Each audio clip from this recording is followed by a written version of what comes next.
Welcome back to ECE 320. We are now in Unit 5, which means we are trying to finish up Chapter 12 and complete homework number 5 because exam number 2 will be after we finish Unit number 5, and exam number 2 contains topic material from homeworks 3, 4, and 5. Just as an announcement, there are supplemental videos on using your calculator to find these partial fraction expansions, maybe a little bit more conveniently than doing them by hand, or it gives you another way of checking your work. In this video, what we want to talk about is illustrating the inverse Laplace transforms with a couple of examples. We'll deal with one example having real roots and another example having complex roots. And what we're trying to do now is move from the frequency domain back into the time domain. We're trying to inverse Laplace transform. And here's an outline of the main strategy. You're going to be now having a transform, let's call it capital F of S. You want to now rewrite that or manipulate f of s into a representation which you can actually compare or find or identify in your Laplace transform tables transforms that look like those particular parts of capital F of s. That will then allow us to immediately write down what's in the time domain expression in the left-hand column of the Laplace transform table. And that's then what we will call little f of t. Here's the idea. Suppose, and this is just a partial, obviously, Laplace transform table, but you might be given an f of s, and now you want to jump from the right-hand column back into the left-hand column. And because of the linearity properties of the Laplace transform, we can actually have different pieces of these f's in one complete expression and inverse Laplace transform each of the pieces individually. The idea is to find something like this, or a scaled version. If this was now scaled by some value 4, then we would know that in the time domain, when we go back into the time domain, we can now write down 4e to the minus at, where a might be 7, a is some pole location in the complex plane.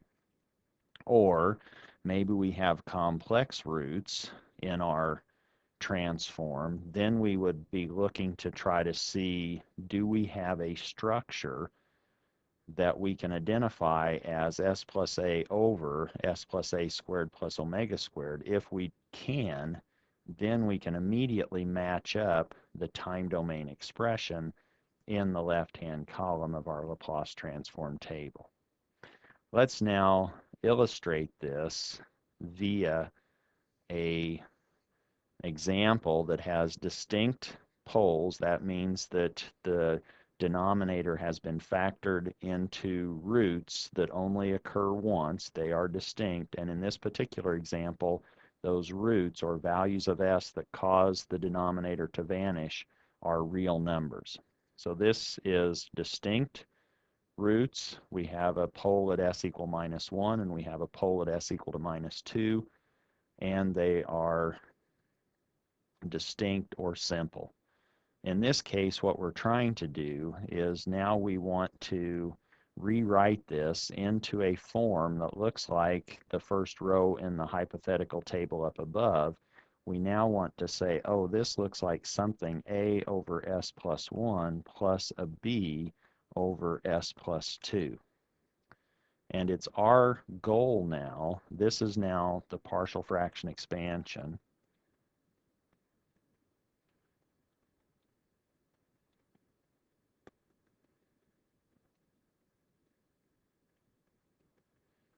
Our goal is now to try to find a and b.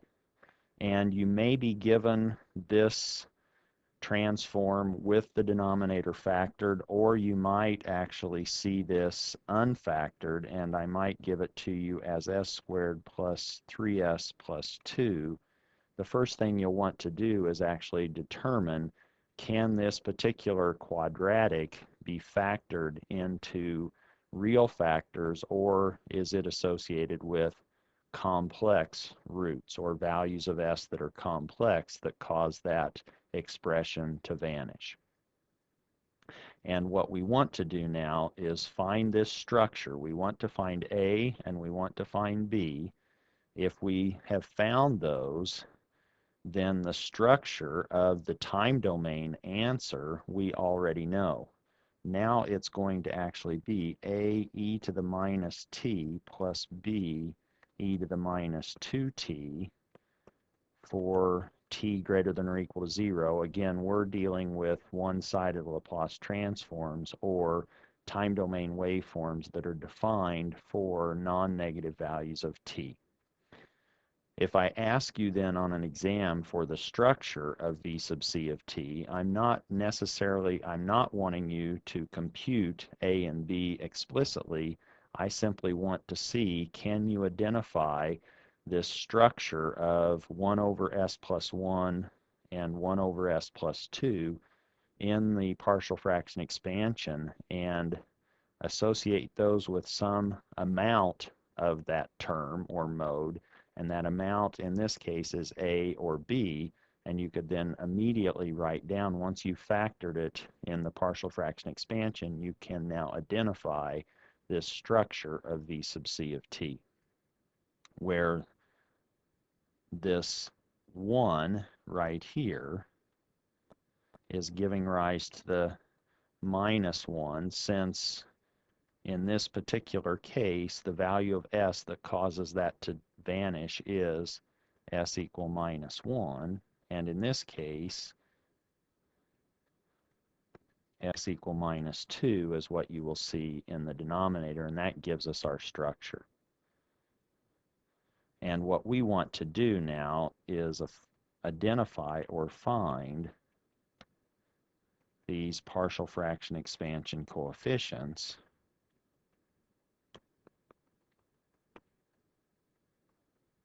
or sometimes they may be referred to as residues.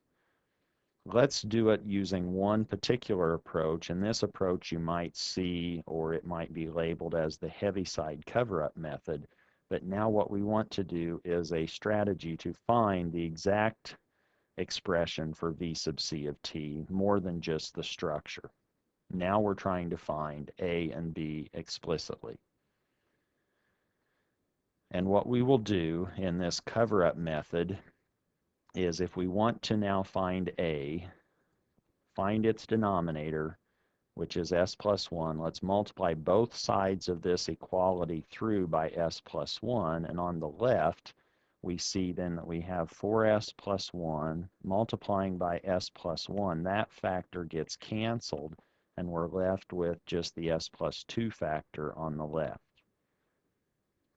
Then on the right, we have A, since we've already canceled, or we have canceled then the s plus 1 factor, plus B, s plus 1 over s plus 2.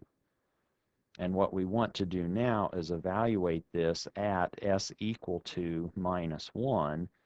That now forces this particular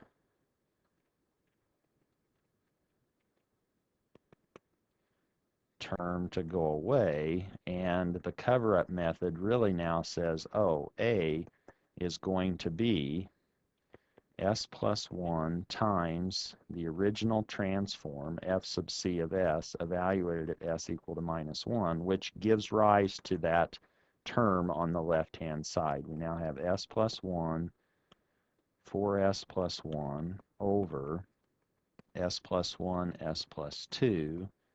The s plus 1's cancel, and we're evaluating at s equal to minus 1, where we now have A is equal to 4s plus 1 over s plus 2, evaluated at s equal to minus 1, plugging in minus 1 for s in every location. And now we have minus 3 over 1, or A now becomes minus 3. We've now explicitly determined A. If we do the same thing for B, we now multiply V sub C of S by the factor associated or underneath the B in the partial fraction expansion, and we evaluate that result at the value that causes that denominator under B to vanish, which now eliminates A on the right-hand side, and we can now see that we have S plus 2 times 4S plus 1 over S plus 1, S plus 2. Now those S plus 2's cancel. And again, we're evaluating at S equal to minus 2, or the value of S that causes that factor to vanish. And B now is 4 S plus 1 over S plus 1, evaluated at S equal to minus 2. We replace S everywhere with minus 2. We end up with a minus 1 downstairs and a minus 7 upstairs to leave us with a net of 7 for B. This now allows us to write down our partial fraction expansion for V sub C of S. That's now minus 3 over S plus 1 plus 7 over S plus 2. And we could have actually done this with our calculator. If you have now a TI 89 or a TI Inspire, then you could actually invoke the expand command, and you might do it in X. X sometimes is easier for me to plug in, but you now have 4x plus 1 as the numerator divided by the quantity x, let's say squared, so that's x raised to the 2 plus 3x plus 2. Close all of those, and it will now find the expansion that you're looking for. It will do this minus 3 over s plus 1 plus 7 over s plus 2 for you. And once you have that, now by inspection from the table, you have the inverse Laplace transform. You have the time domain expression for v sub c of t, which is now going to be e to the minus t weighted by a factor of minus 3, and an e to the minus 2 weighted by a factor of 7. And that's true for t greater than or equal to 0. And that's now our time domain waveform for v sub c of t when we started with this transform capital V sub c of s equaling 4s plus 1 over s plus 1 times s plus 2. We could have found A and B in many, many other ways. The Laplace transform is true for all value, or the partial fraction expansion, excuse me, is true for all values of s. And so we could have performed or found A and B by obtaining a common denominator,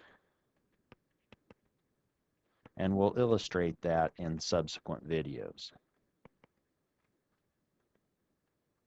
But let me just make you aware that in fact a common denominator approach can be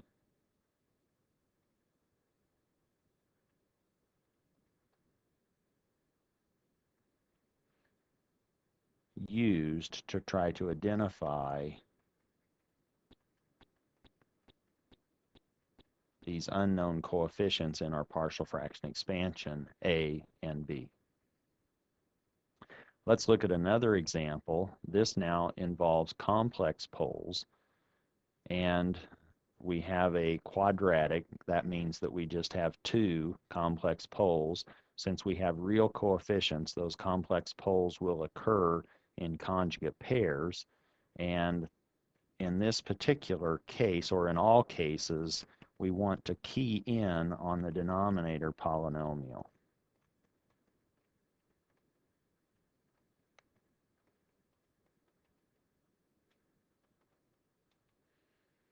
And in this case, we could actually factor that, or maybe see that it could be factored as a quantity s plus 2 quantity squared plus 3 squared. And now that's looking very much like this second row in our table of a condensed version of a Laplace transform table. We now have an s plus a quantity squared plus an omega squared. That structure now says, oh, we probably have a decaying or an exponentially damped sine or cosine expression that should result with f of s. And if you didn't see that immediately, you could say, well, what are we actually looking at? In general terms, we're looking at an s plus x squared, trying to see if that's embedded in our denominator. If we do that, we see that we have s squared plus 2xs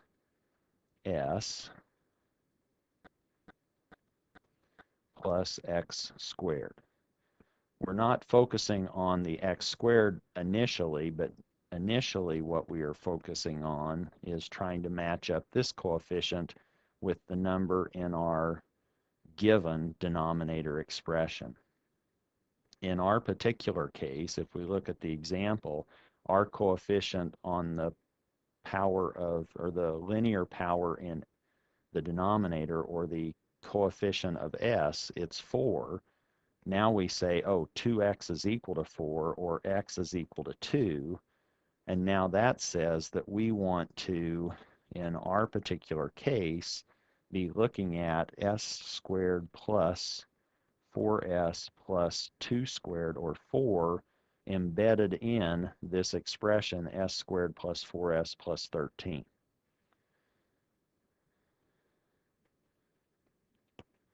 Or we have our denominator as s squared plus 4s plus 13. We now, knowing the structure that we want to identify an s plus x quantity squared, and we've now found that we are going to pull out an s squared plus 4s plus y, and now we want to find what's the additional value that still remains when we have this linear, when we compare the linear coefficients in that quadratic formula or quadratic expression. In this case, we can see on the left we have 13, and on the right in the linear term we have 4 plus y, or now y is equal to 13 minus 4, or 9. And now we can write our denominator as the quantity s plus 2 squared plus 9, which in fact, conveniently enough, 9 is a perfect square, and we now have 3 squared. Where we've really just said, oh, we have s squared plus 4s plus 4 plus 9, that's another way of writing our denominator. And now that we've identified the real part and the imaginary part of our denominator, if we looked at the root, or if we did find the roots of our denominator, we would find that minus 2 plus and minus j3 will actually satisfy or cause that denominator to vanish. And you should verify that yourself. So that now this minus 2 is coming from that 2 in the s plus 2 squared factor, and this 3 is the imaginary component of that complex root. And many times I might then call this, oh, here we have a minus x plus jy, or plus or minus jy, and y is now the imaginary component in the vertical direction, and x is in the horizontal direction. And again, if I just ask for the structure of the time domain expression associated with this transform, capital F of S, because of that denominator being complex, having a real part and an imaginary part, I now know structurally I have exponentially damped sines and cosines, and I could say, oh, my structure now is alpha e to the minus 2t, where the e to the minus 2t is coming from the real part of our complex pole, cosine of 3t, the 3 coming from the imaginary component of our complex poles, plus beta e to the minus 2t, the same exponential damping, sine of 3t. And again, we're doing the one-sided, so that's t greater than or equal to 0. Once you have this structure, you could start even actually answering more intuitive questions. One might be, what's the time horizon, or when will this particular time function f of t effectively vanish? When will it get small enough to you will no longer worry about it? Well, we could talk about the time constant in that case. The time constant, which we really usually will call tau, is the value of t in the exponent when the exponent in totality becomes equal to 1. Or we're now looking at the exponent, let's say the part that's not negated. We know it's decaying, so let's just look at, we're really looking for e to the minus 1, so we're looking for the value of t, which we call tau, that makes that exponent term equal 1. In this case, if we plug that in, we now have 2 tau is equal to 1, or tau is equal to 1/2.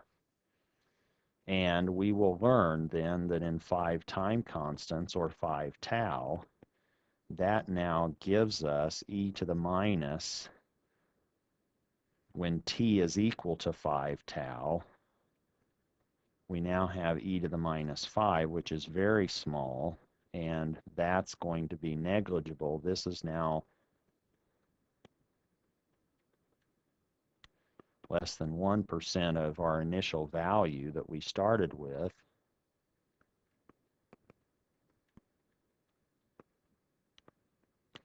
And in this case, 5 time constants with a tau of 1/2,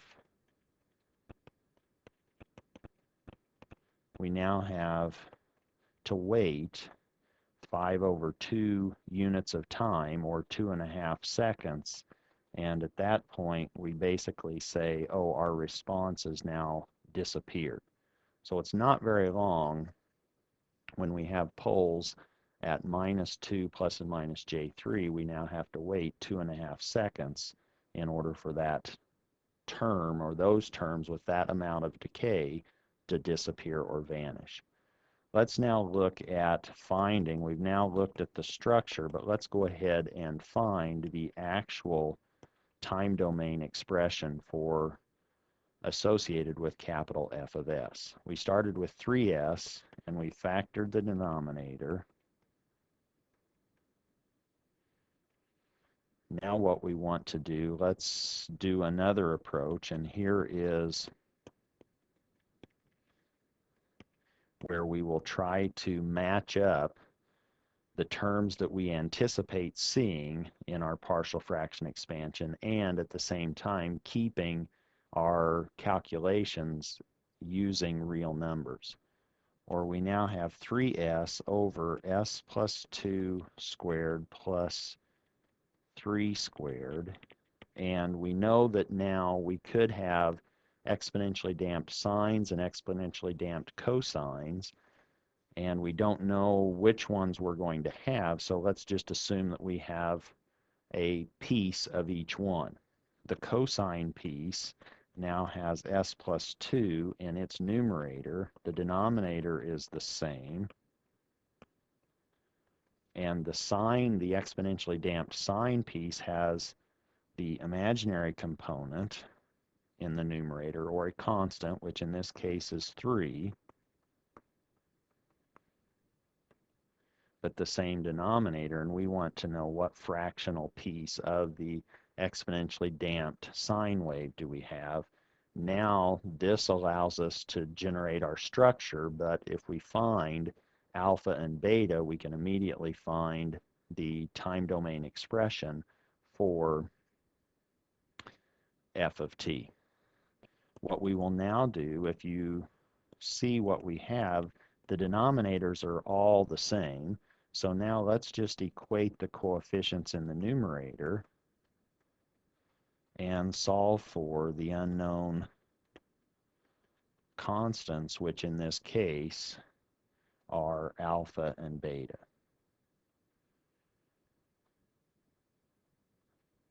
And we could multiply this out to make it a little easier. We now have, let's distribute that alpha through both terms. We have alpha s plus 2 alpha, and here we have 3 beta. If we equate the S1, or the coefficients that are in front of the S terms on the left-hand side in the numerator and the right-hand side in the numerator, we see that on the left-hand side we have 3 as the S1 coefficient. On the right-hand side, the only term that involves S has an alpha, and immediately we have our value for alpha. So now we have two equations. We have an S1 equation, or the coefficients associated with the S1 terms. We have coefficients associated with the constant terms, or the s to the 0. So we should expect two equations and two unknowns. Here those are actually decoupled. In the s to the 0, or comparing the constant terms, we have no constant terms on the left of the equal sign in the numerator. On the right-hand side, we have 2 alpha plus 3 beta, and we can now use that value for alpha into this expression.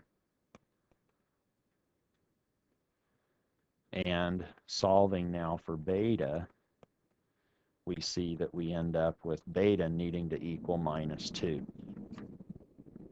Or we now are ready to write down our partial fraction expansion for capital F of s with all unknowns determined.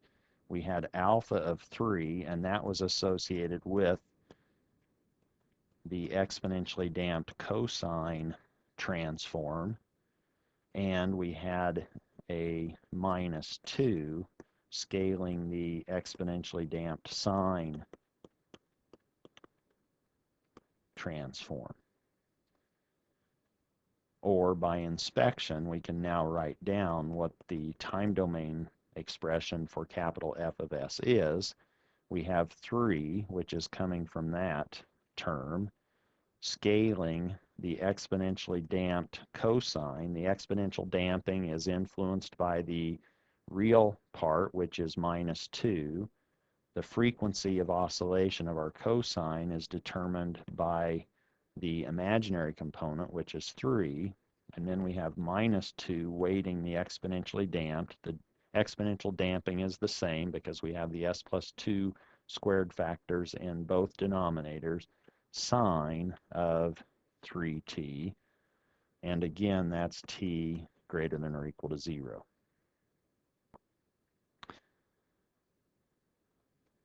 So that here, this 2 is giving us that 2 in the exponential damping, and the imaginary component of our denominator, the 3, is coming in as our frequency on the complex, or from the complex term.